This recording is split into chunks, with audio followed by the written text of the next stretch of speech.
Sore itu, setelah Jo mengantar Tiara ke rumah kontrakannya, entah kenapa Jo tidak seperti biasanya.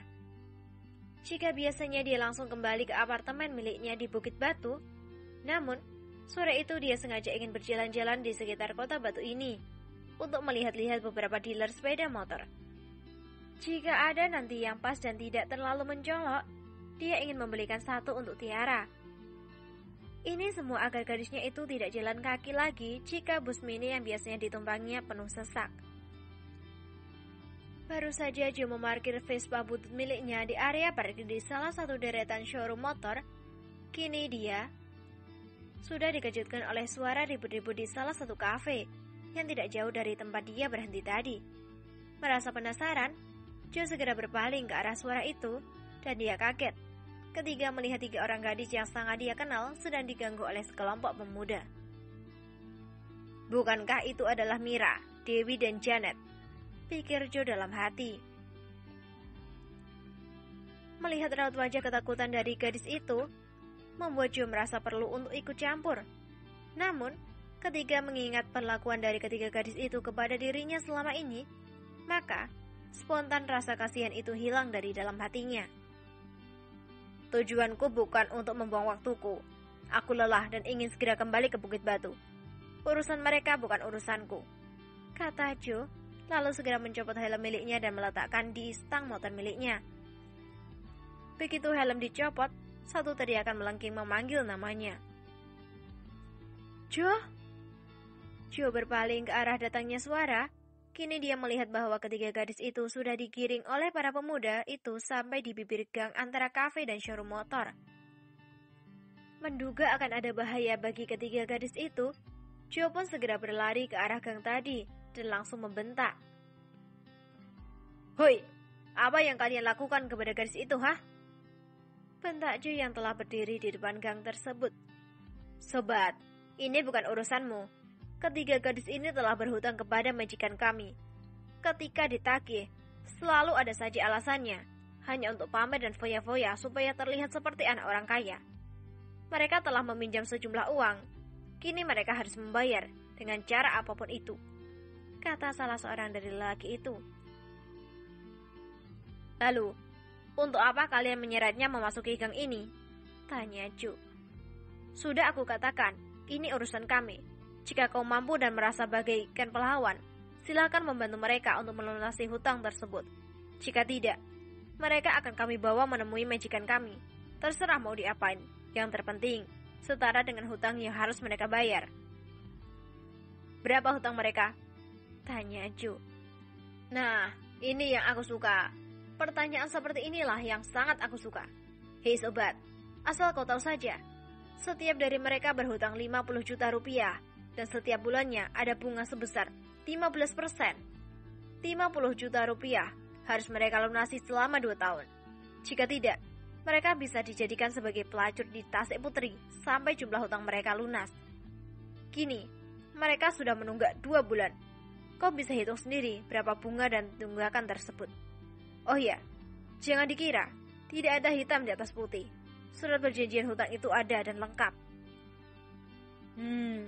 Sekarang, izinkan aku bertanya kepada ketiga gadis itu, kata Jo sambil menatap ke arah Mira, Dewi dan Janet yang sangat ketakutan. Silahkan. Terima kasih. Kalian bertiga, jika aku mampu membayar hutang kalian bertiga, apa yang akan kalian berikan sebagai imbalan untukku? Tanya Jo dengan senyuman yang sangat jahat. Kami rela melakukan apa saja untukmu, Jo. Jawab mereka pasrah. Jilat telapak kakiku ini, ujar Jo sambil membuka sepatu miliknya dan mengarahkan telapak kaki tersebut tepat di batang hidung Mira. Ketiga gadis itu saling pandang. Ada keraguan di hati mereka. Apakah Jo ini serius membantu mereka atau hanya ingin mempermainkan saja? Bang, jika saya boleh tahu, siapa nama majikan Anda itu? Tanya Jo yang merasa penasaran. Majikan kami bernama Dani, anak dari Panjul, yang memiliki bisnis pusat hiburan di beberapa kota termasuk lapangan golf, di kota Kemuning, pusat karaoke dan bar di dekat jembatan Kota Batu, Tasik Putri, dan beberapa kafe di Kampung Baru. Baiklah, boleh kau hubungi dia. Aku akan menelpon Dani ini. Kebetulan aku mengenalnya, kata Joe. Hei sobat, kau jangan membuang-buang waktu kami. Sekarang, apakah kau mau membantu gadis ini untuk membayar hutangnya atau tidak? Jika tidak, segera pergi dari sini sebelum terjadi keributan di antara kita. Hubungi saja Dani itu. Katakan kepadanya bahwa aku Joe Iprit ingin berbicara dengannya. Kau? Salah satu dari lelaki tampak sangat jengkel melihat ketenangan dari Joe William ini. Namun, untuk lebih jelasnya dia segera menghubungi ke nomor Dani dan mengatakan seperti yang dikatakan oleh Joe tadi. Halo Dani, ini aku, kakekmu. Apakah kau masih ingat aku? Sialan. Aku belum selesai denganmu. Kau pasti akan membayar perbuatanmu kepadaku.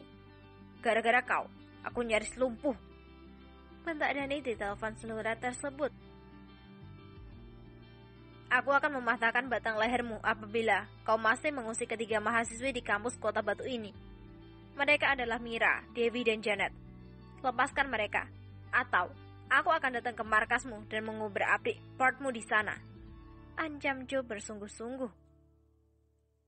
Celaka kau Joe, aku pasti akan membalasmu. Suruh anak buahmu untuk kembali dan tidak lagi mengusik gadis ini. Jika tidak, aku akan datang, kata Joe tanpa menghiraukan caci dan makian dari Dani.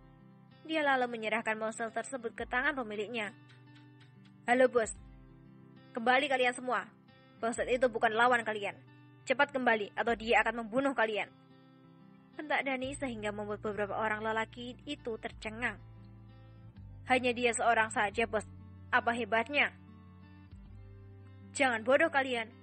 Jumlahku 20 orang, dengan mudah dibuat cedera olehnya. Apalagi kalian yang hanya 10 orang saja. Cepat kembali, aku masih mencari cara untuk membalas dendam kepadanya. Kembali kalian sekarang. Baik bos, jawab lelaki itu. Dengan mata melotot garang tanda tidak senang, mereka akhirnya keluar juga dari gang tadi. Namun, enak saja, Joe menjambak kerah baju salah seorang dari mereka dari belakang sambil berkata, katakan kepada Dani untuk menandatangani surat hutang ketiga gadis itu. Pokoknya, lunas. Orang itu hanya mendengus sambil mengibaskan tangan Joe pada kerah bajunya. Joe hanya tersenyum saja melihat kejengkelan di wajah mereka. Ia merasa bahwa mereka pasti bisa menumbangkan Joe hanya dalam sekali gebrakan saja. Tutup mulut kalian atas kejadian ini. Jika kalian banyak bicara, kupotong lidah kalian, kata Joe dengan dingin kepada ketiga gadis itu.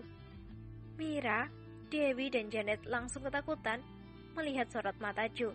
Dia tidak menyangka bahwa Joe yang selama ini sering mereka bully bisa seganas ini. Jika tidak mengalami sendiri, 1000 kali mereka tidak akan mempercayai bahwa Joe ternyata bisa sangat mengintimidasi. Seperti tidak ada kejadian, Joe pun melangkah dengan santai ke arah Vespa butut miliknya, lalu melihat wajahnya sebentar di kaca spion sebelum memasuki salah satu showroom motor di kawasan tersebut.